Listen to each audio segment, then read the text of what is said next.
it is, the horror flick, Digger Ditch, Super 6, Big Mitch. And I'm kicking in those with all three O's. And I'm bringing 28 one-on-ones because we Vegas sons. It's the Chronicles. And you in the Meadowlands. Yeah, you in the Meadows, man. And you already know what made me. 530. What that mean? Oh, that boy's a desert, baby. Yeah. Hubba dub, scrub, 22-inch gold data days, and big bolo, yeah, chitty chitty bang bang. I could never sit on the claims, man. Welcome to Vegas Chronicles with the whole Super 6, Mr. Digger Ditch Big Mitch. And today, like any other day, y'all know what we do. We kick ass with factions with no additives, no preservatives. Just raw and uncut like what? Like summer sausages and crackers. You already know. Shout out to everybody that's been rocking with me. Shout out to everybody that's been supporting my platform. Today, I want to answer very important questions because I correspond with my audience. They ask me questions and I answer. And somebody asked me, is it true that the Gerson used to wear blue rags?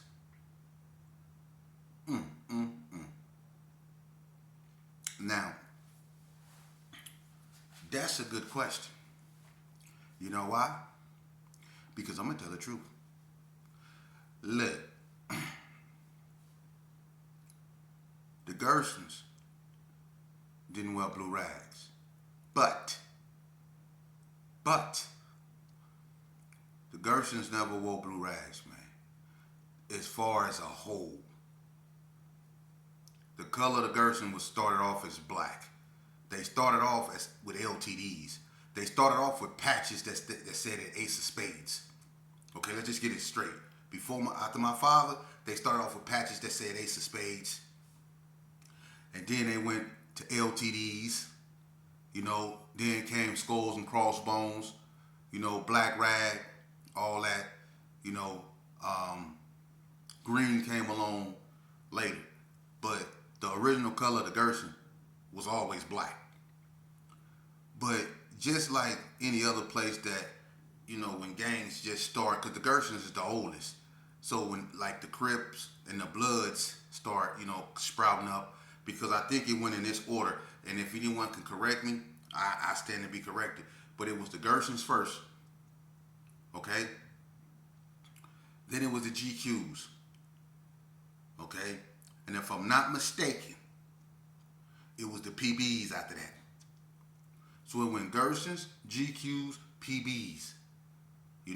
Now, them the first three gangs, black gangs in Vegas. Now, if anyone can correct me, I stand to be corrected.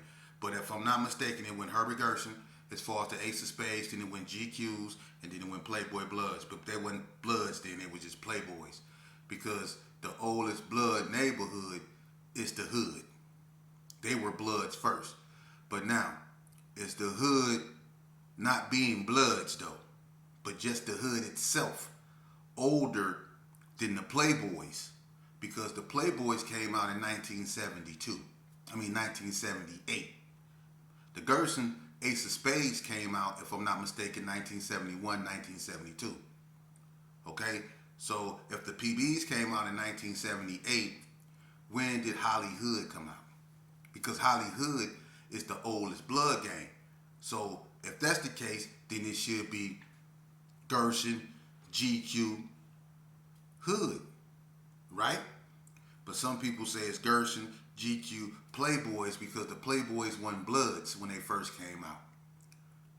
The Hood is the oldest blood gang, and when the Hood became Bloods, exactly what year, you would have to ask them. I would have to get some of them on here, and they can clarify that, because I don't want to misconstrue nobody's history. But it go to Gerson and the GQs, and it's out of the PBs and probably the Hood. That's the third oldest gang in Las Vegas. But did the Gersons wear blue rags? Just like any other gangs that was starting up, you had, and I witnessed it myself. And it wasn't, just because, eventually the Rolling 60s was on 40 block, because the Rolling 60s, when they were on 40 block, used to be in the Gerson. Joe Cooley, Al, all them. And there was some Gersons that was rolling 60s. No need to go there. But it was blue rags in the Gerson. people were in the Gerson wearing blue rags. Not the Gersons themselves, but it was people in the Gerson wearing blue rags. Now, we ain't trying to put nobody on blast or nothing, but it was dudes in the Gerson wearing blue rags. And can't nobody like Baby Cal from Rolling 60s. That was one of L partners. One of my deceased homies, rest in peace, L. Baby Cal from Rolling 60s was his best friend. I seen Baby Cal in the Gerson with a blue rag in his back pocket.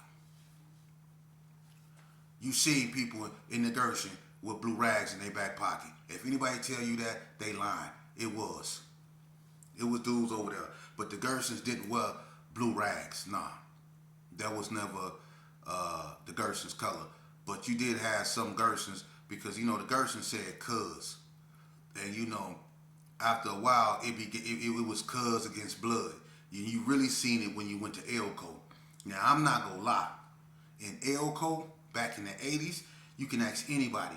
The Gersons align themselves with the Crips. That's no lie. I was up there and I aligned myself with the Crips. Me, Bo Dollar, Cookie from GQ, Lil Lowdown, Tarhane, he came up there. Kiki Loke from 50s eventually came up there. K-Dog, all them. Big Craze from Rolling 60s, J-Lou. All them came up there, man. And then you had the old heads like Mad Dog, you know what I mean?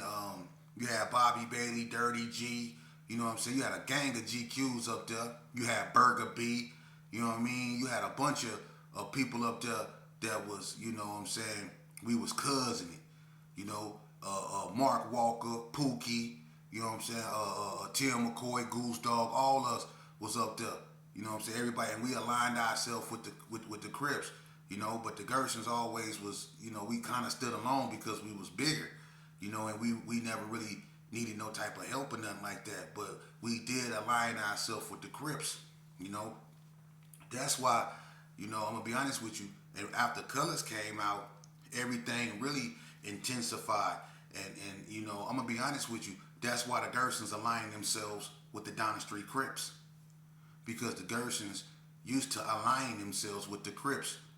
Well, what happened with that? Why the Gersons stopped aligning themselves with the Crips? Because if the Gersons didn't align themselves with the Crips, why did they get along with the Donna Street Crips? The Gersons didn't just get along with the Donna Street Crips. They got along with the Donna Street Crips, and through their relationships with the Donna Street Crips, they got along with the White Street Crips. You see?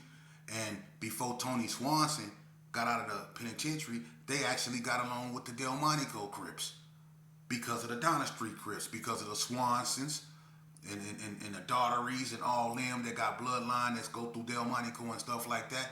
You know what I mean? The Gersons, they aligned themselves with the Crips. For real. And, and they were more at this time anti-blood. What happened? Why did the Gersons stop aligning themselves with the Crips? Why did the Gersons fall out with the Crips? Well, it has something to do, the 60s, when they were on 40 Block, they were a different type of 60. They were the 60s that grew up over there, you know what I mean? And they were like brothers with the Gersons. But when they migrated to Crip City, which was a whole nother era, that kind of like changed because the Gersons didn't get along with those guys up over there. So when they became Rolling 60s, that was a whole nother generation of Rolling 60s, But when Colors came out, that really changed a lot. People really started clamping down. And the Gerson was going through a phase, man. They was getting into it with Bloods. They was getting into it with NTGs, Rolling 60s, the ABMs, Rolling 50s, It was on and off with Delmonico. Bonanza Village didn't like them because of the Gerson relationship with the Brownies. So the Gerson was going through a phase, man. And the Gerson decided, even though we was cool with Donna, if it wasn't Donna, the Gerson basically decided they wasn't getting along with nobody, And because of, wars, especially when it came to Cornbread and his wars with Mad Meech, you know what I mean, from Rolling 60s, you know what I mean, and Junior, J-Rat from Northtown Gangsters, with all these, animosities and stuff, it was hard for the Gersons to really, stay in sync with the Crips. The Gerson wasn't, I'm going to be honest with you, since they came out, the Gerson. That's why they call them the Dirty Herbie Gerson. They wasn't made to get along with nobody. I'm gonna just be honest with you, But at that time, they aligned themselves with the Crips, and I'm finna tell you something, and people is gonna. It's the truth, man. You want to hear the truth? It's from the horse's mouth. What happened? Why did the Gersons fall all the way out with the Crips? And why did the Gersons become anti-Crips? Because I'm going to tell you something. The Gersons, one thing they didn't do when they used to strike up on the wall, they never put CK on the wall. Not back in the day. They wasn't doing that. And don't let nobody tell you they was. They wasn't doing that. That cuz with a K stuff came in Elko. They came in Elko. Tim McCoy Goose Dog started that, cuz with a K. You see? But the Gersons was never Crips. And the Crips used to ask the Gersons, well, why y'all say cuz? But we used to tell the Vegas Crips, we was saying cuz before y'all was. Because we didn't really know nothing about no Crips. The Gersons, the Ace of Spades and all that was saying cuz before Crips came to Vegas. Just like Vice Lords was saying blood before they knew anything about Bloods out there in LA. It was just a saying. But the Crips wanted to know why the Gersons said cuz. So the Gersons had to, go through what they had to go through. But why did they fall out with the Crips? Why did the Gerson become anti-Crip? You looking at it. Me. Because of me. My actions and what I did, it pitted the two biggest gangs in Las Vegas, the Donner Street Crips and the Gersons, against one another. They were both allies and they became enemies. They knew each other's strengths and they knew each other's weaknesses.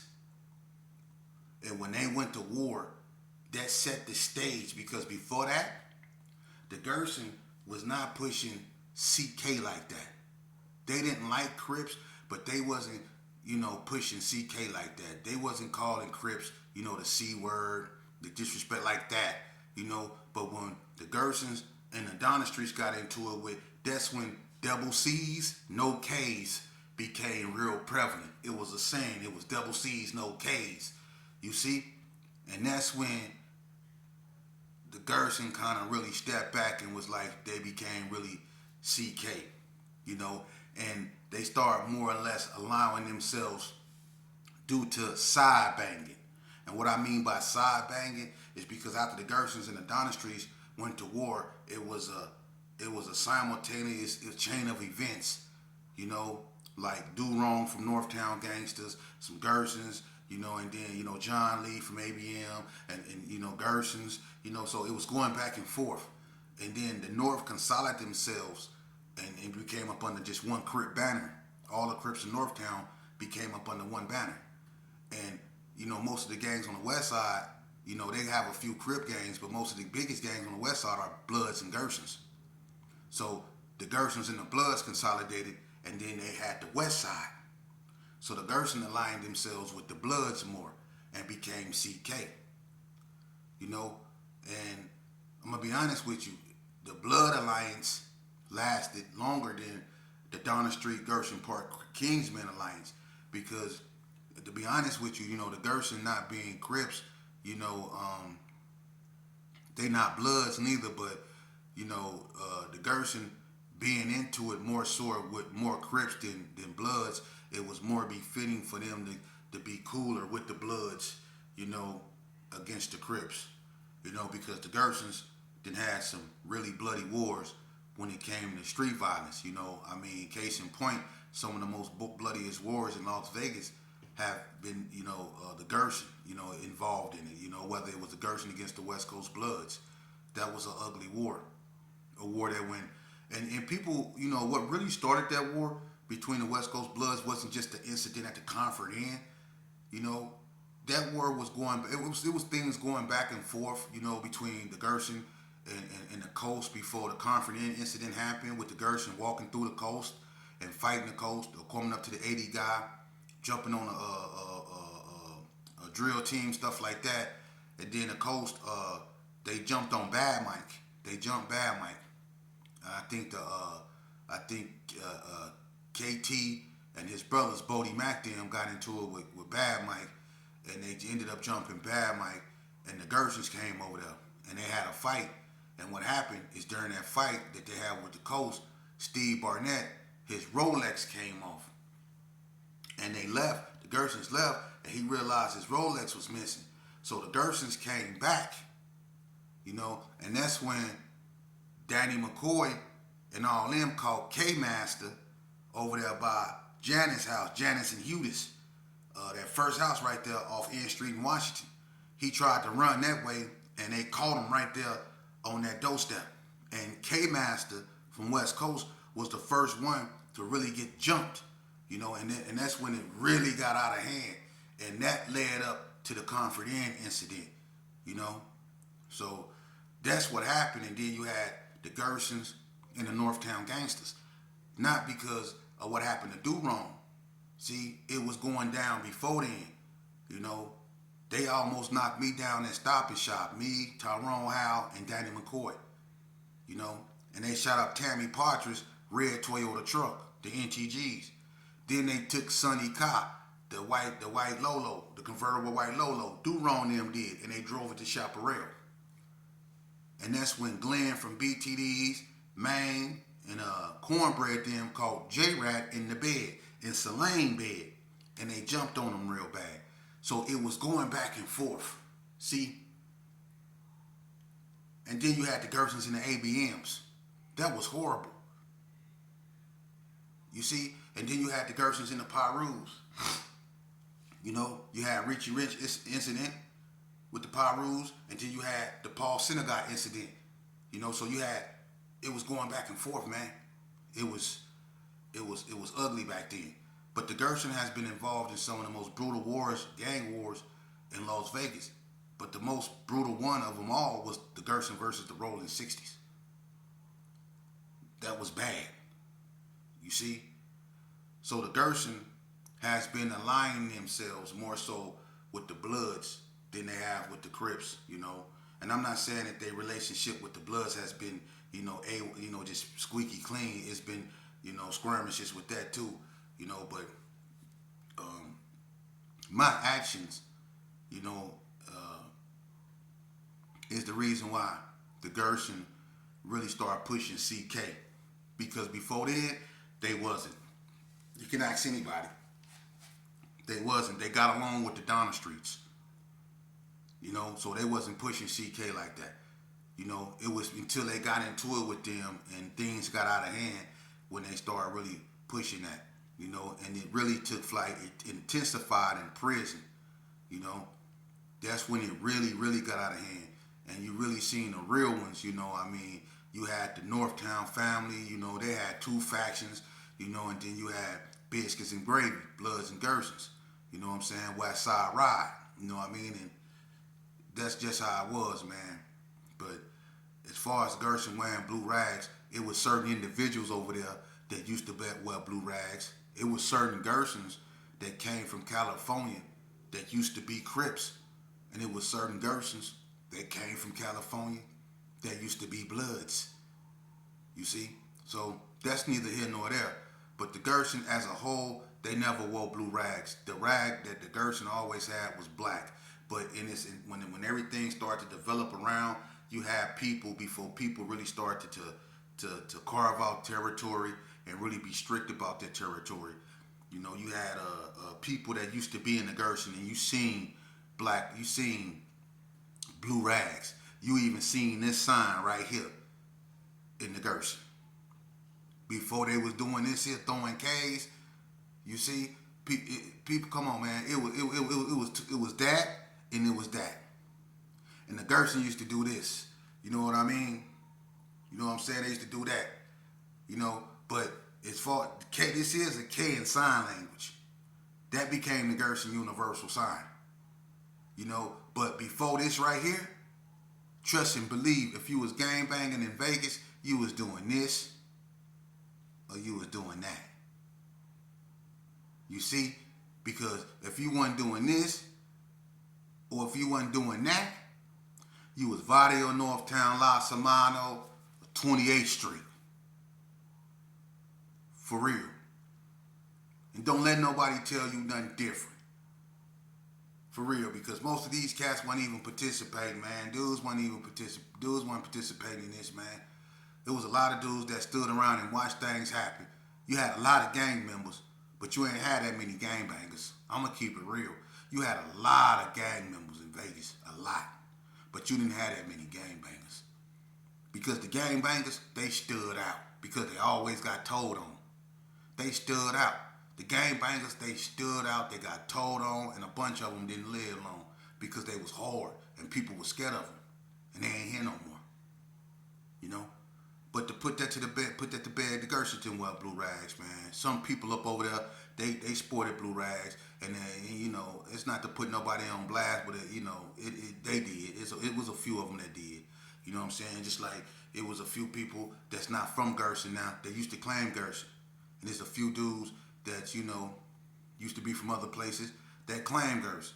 You know, so that's just the game, man. And my advice to you youngsters out there is to avoid the game because it's a bunch of bull. It's a bunch of bull crap, man. I'm gonna tell you that it's a bunch of bull crap. It ain't gonna do nothing but set you up for failure. That's all it's gonna do. Go to school, man. The only thing you need as far as gangs is a gang of common sense, a gang of ambition. That's all you need, man. A gang of encouragement to do right. A gang of positive people around you to keep you focused and level-headed. That's what you need, man. You don't need to be running around here with a bunch of people that's going nowhere, who don't got no self-esteem, who only together because they need to be together to feel like they somebody, because without each other, they don't feel like nobody. And then they go out there and they got to hurt somebody because hurting somebody makes them feel like somebody. Because if they wouldn't hurt nobody, then they wouldn't feel like nobody. You see, that's what we used to do. That's what we used to do, man. Walk around, drink liquor, smoke stuff, and jump on innocent people. Take stuff that didn't belong to us. Shoot at people. Run from the police. Go home. Get into it with our parents because the way we live it. Go to sleep, wake up, and do it again. That became our life. Going to institutions for 6 months, getting a little buff, getting out, kicking it with our mama for about 3 or 4 hours, eating some Popeye's chicken, trying out our new clothes she done bought us because she's so happy she's seen us. We done got all big and buff and stuff, but we can't wait to go over there with our homeboys and stuff. And here they come slithering up the street with their 40s and they Hawaiian silkies. Here they come. What's up, homie? When you get out, you can hear the hisses. Man, we missed you. Here, hit this, homie. Man, I missed you, homie. I love you. Hey, man, when you get through talking to your mama, come holler at us. I got something for you. And then tonight, man, we gonna celebrate by going to bust on them Negroes over there. Them snakes, homie. That's when you get out of them institutions, you go right back around them. For real. And then the next thing you know, you lose all your weight. You end up looking average. You're probably back on the run, and you're back locked up, repeating the same cycle. It's called recidivism. For real. You know, now, we need to, and I'm just finna say this, and I'm gonna leave it alone, brother. We need to make a decision. Either we go be or we not go be. Because we as a people have become so stagnated to the point to where if we was a human body, we wouldn't even be breathing. For real. You got our youngsters like Carmelo Anthony on trial. Y'all see what's going on. This probably gonna become the new norm. You know? Our youth can't stand their ground when they're being bullied. Stand your ground don't apply to us, but we so busy trying to stand our ground amongst each other that we forget to see what's going on around us, man. And what's going on around us is that these people, they not playing with us, man. They not playing with our children. Even when our children defend themselves, they still trying to lock our children away and take our children away, and they steady proving to us that the rules of this country don't apply to us, that the liberties afforded to certain people in this country don't apply to us. But what do? We want to sit on here and worry about what's going on with the big U Rico, or what Whack 100 talking about, or what these other cats on these weird platforms is talking about. I'm not doing no reactionary videos to no bull. Listen, if a Hispanic is pushing NK and all that old bull crap, let him. He just got low self-esteem. Listen, no matter what we say or what we do, it's going to be people that's not going to like us as a people and as a race. What we going to do? We going to sit back and we going to go boo-hoo? For the ones that know, if it don't be for our people, a whole bunch of these other people wouldn't have the rights that they have. Let he who knows history step forward and speak it. What's the use of going back and forth with a racist? He gonna be a racist as soon as you get through arguing with him. He's still gonna be a racist. They gonna say what they want to say and they gonna believe what they want to believe.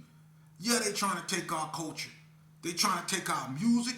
They trying to talk like us. All that. But so what? We don't deserve it because we so busy trying to tear one another down. So what if somebody trying to take our music? What we done with it? Destroyed each other? We ain't use our music to open up no schools in the black community. We ain't use the money that we make from making our music to help nobody in our communities. We'll go buy a $300,000 ring and put it on our pinky finger and watch it roll right next to a homeless man that look just like you. Because that's the mindset we got.